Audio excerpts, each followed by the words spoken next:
Martha had always been the one people turned to. When her husband lost his job, she worked double shifts at the diner. When her daughter, Emily, went through her rebellious teenage years, Martha was there waiting up late, praying silently for her safe return. Her elderly mother depended on her for everything: medication, groceries, comfort. Everyone had a place in Martha's life. Everyone except Martha. She had learned it early on that her own needs came last. But that truth began to sting more and more lately. At 52, her joints ached. Her smile felt heavier. And her dreams, once colorful, had faded into a blur of errands and exhaustion. One chilly Sunday morning, as she stood by the sink watching the steam rise from her coffee, Martha caught her reflection in the window. The woman staring back looked tired, yes, but something else flickered in her eyes' defiance. That afternoon,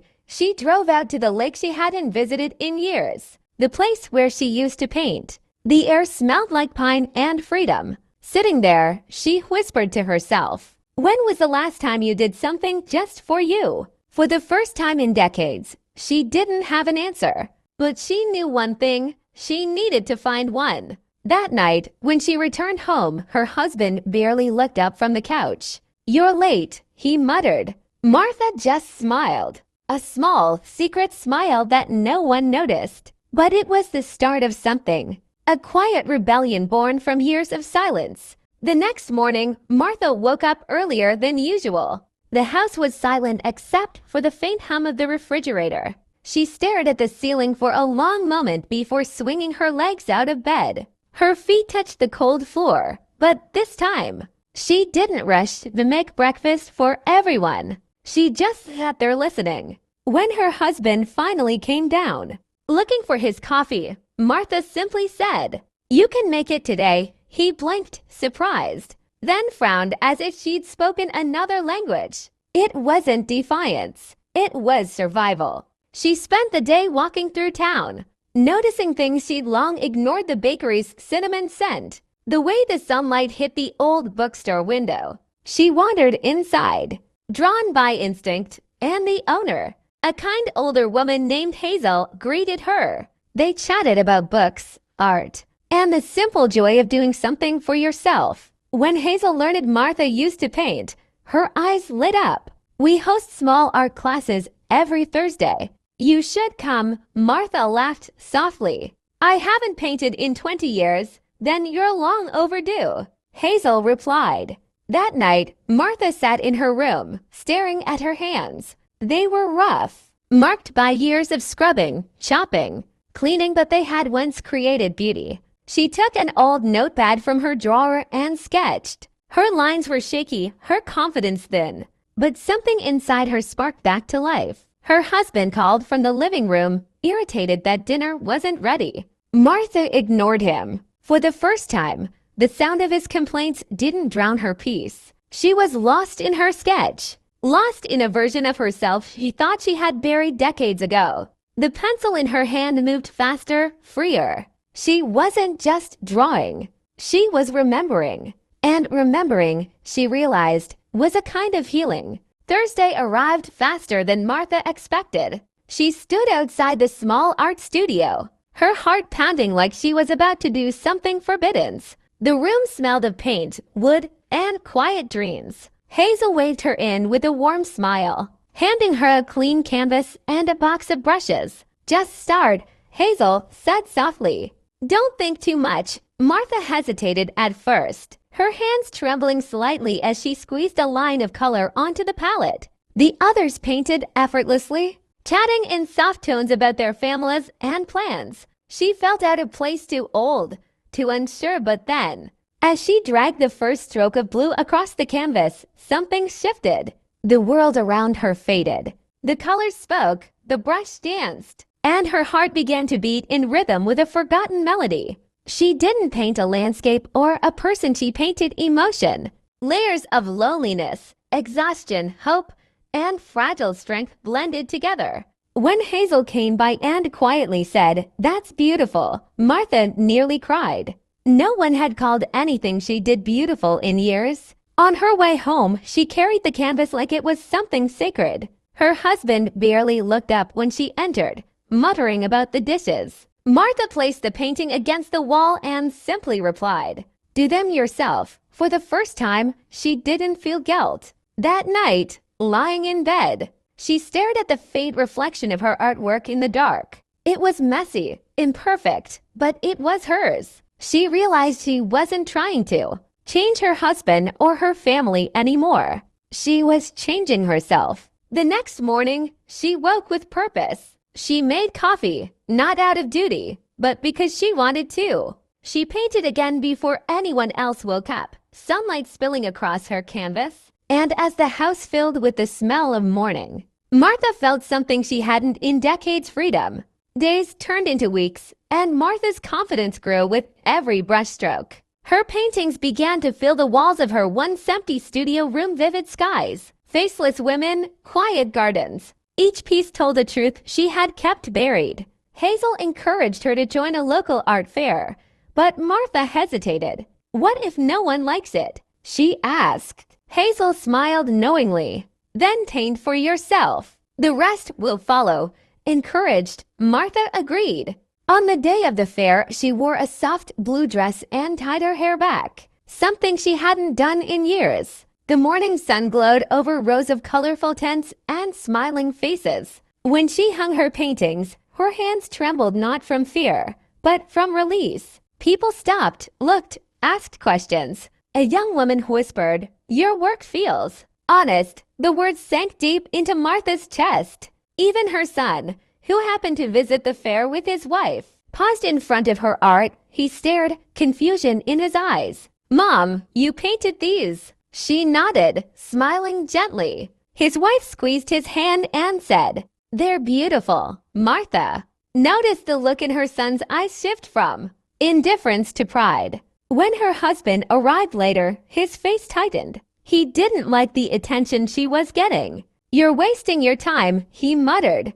But this time, Martha didn't argue. She just turned back to her display, her eyes calm and bright. That night, she placed the fair's small exhibitor's choice ribbon on her dresser. It wasn't about the recognition, it was about reclaiming her voice. As she looked around her room, she felt surrounded not by loneliness but by color, by proof of her existence. She whispered softly, "I remember who I am now." After the art fair, something in Martha's home began to shift. It wasn't loud or dramatic, it was subtle, like the slow thaw of ice. Her husband started noticing the changes he couldn't control. She no longer rushed to the door when he came home. She didn't ask what he wanted for dinner. Sometimes she didn't even answer when he barked her name. One evening, as she painted in her small studio, he stood in the doorway watching her. "You've changed," he said, his voice a mix of accusation and fear. Martha didn't turn. "No," she replied softly. "I just stopped disappearing." The words hung in the air, sharp and unfamiliar. He left without saying another word. Later that week, Martha received a letter from a local gallery inviting her to display her work. Hazel had secretly submitted her paintings. When Martha confronted her, Hazel only grinned. "You're too good to hide anymore." The thought terrified and thrilled her. That night, she walked through her garden under the pale moonlight, remembering all the years she had spent tending others' needs instead of her own. The silence around her felt different now, not empty, but full of possibility. The next day, she packed up her art supplies, framed her favorite paintings, and accepted the gallery's invitation. On opening night, she stood among strangers who admired her work, their words filling her with quiet joy. Her son came, too, his eyes shining with pride. "Mom," he whispered, "you look happy." Martha smiled. "I am." But when she returned home, her husband sat in the dark, bitterness etched into his face. "So this is who you are now?" he asked coldly. Martha met his gaze, steady and unflinching. "Yes," she said. "This is who I've always been." Days turned into weeks, and Martha's name began to circulate beyond her small town. Local newspapers wrote about the woman who rediscovered herself through art, her paintings, filled with emotion, loneliness, and light spoke to people in ways she never imagined. But not everyone celebrated her rise. Her husband became increasingly distant, his resentment growing each time someone praised her. One night, he slammed a newspaper onto the table. "Do you think this will last?" he sneered. "You're just having a moment." Martha didn't respond. Instead, she quietly picked up her paintbrush and continued working. The silence between them stretched longer with each passing day. But for the first time, she didn't fear it. Her world was expanding beyond him. At the next exhibit, a journalist asked her, "What inspired your art?" Martha paused. "Silence," she said, and the decision to no longer live in it. Her words went viral. Strangers sent her messages, women who felt trapped, men who realized they had silenced their partners without meaning to. Her story became a mirror. Yet at home, her husband's anger boiled over. He accused her of humiliating him, of making their private life public. "You turned our marriage into art," he shouted. Martha looked at him, her voice calm but firm. "No," she said.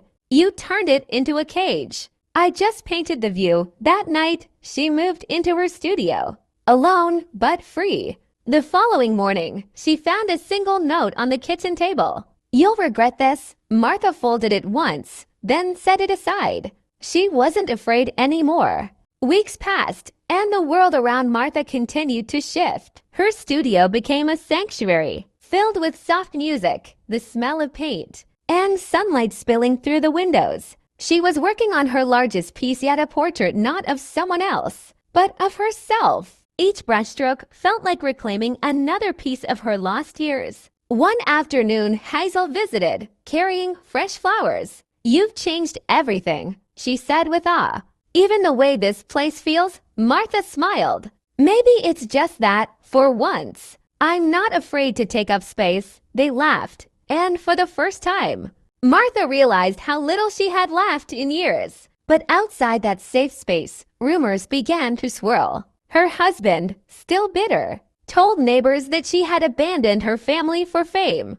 At first, it hurt, but soon she stopped defending herself. The truth was no longer something she needed to prove. One evening, her son came to see her. "Dad's angry," he said softly. "He doesn't understand why you left." Martha nodded. "Someday he will." She took his hand. "And someday you'll understand why I had to." He hugged her longer than usual, and when he left, she felt a strange peace settle in. That night, she painted until dawn, the portrait nearly complete. When she stepped back, she gasped it wasn't just a face on canvas. It was her strength, her defiance, her survival. It was everything she had been told to hide. She wept quietly, but they weren't tears of sadness. They were the tears of someone who had finally seen herself clearly. The day of Martha's first solo exhibition arrived. The small gallery buzzed with anticipation. Critics, locals, and strangers all gathered to see the woman whose paintings had moved thousands. The walls shimmered with her art, bold colors, fractured shapes, and hidden sorrow beneath the beauty. As she stood before her self-portrait, a deep calm washed over her. Hazel whispered, "You did this alone." Martha smiled faintly. "Not alone. I did it after being left alone." Cameras flashed. People asked questions. But Martha's attention drifted to the door. Her husband had arrived. He stood at the entrance, hesitant, a storm behind his eyes. Slowly, he approached her painting and stared for a long moment. "This is how you see yourself?" he asked quietly. "No," Martha said. "This is how you made me." The words hit him like a wave. For the first time, his shoulders sank, his anger dissolving into something almost like regret. "I didn't mean to," he began, but his voice broke. Martha placed a hand on the edge of the canvas. "We both built something," she said softly, "but only one of us learned to live inside it." He left without another word. That night, after the crowd was gone, Martha sat alone among her paintings. The silence was full again, but this time, it wasn't heavy. It was her silence, her peace, her life. She turned off the lights, walked outside, and looked up at the stars. For the first time in years, she didn't feel small. She felt whole. Martha woke up the next morning with sunlight spilling across the wooden floor. The gallery's success weighed lightly on her. She no longer needed the world's applause to confirm her worth. Hazel called, her voice bright. The exhibition was a sensation. Everyone is talking about your bravery and your honesty. Martha smiled, feeling a warmth she hadn't known she could feel alone.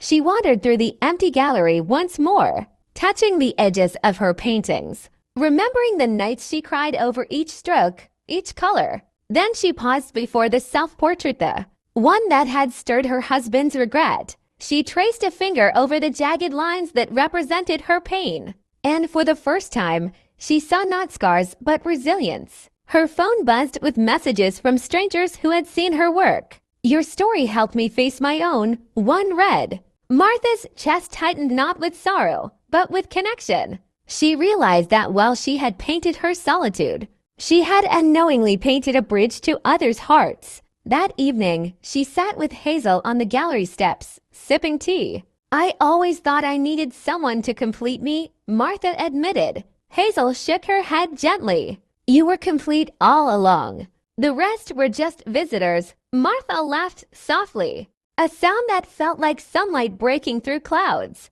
Weeks later, Martha returned to her studio, now quiet except for the soft hum of life she had built around her. The canvases lined the walls like old friends, and she felt no rush, no pressure, only presence. Her husband's words echoed faintly in her mind, but they no longer weighed her down. She picked up a blank canvas, breathing in the familiar smell of paint. This time, she wasn't capturing sorrow or anger. She painted light, hope, and the gentle, unshakable pulse of self-discovery. As the brush moved across the surface, her studio felt endless, infinite, a world entirely hers. She paused and stepped back, looking at the colors blending into something she couldn't name. Yet it felt like everything.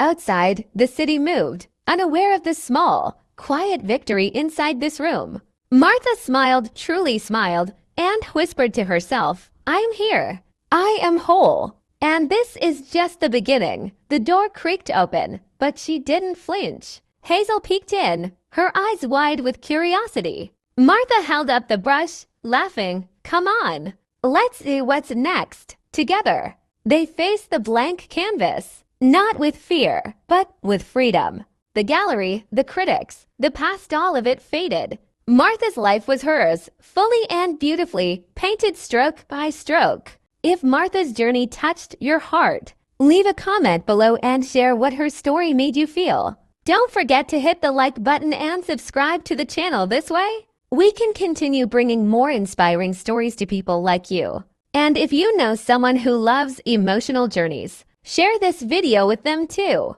Every comment, like, and subscription helps keep these stories alive, and who knows, it might inspire your own journey as well.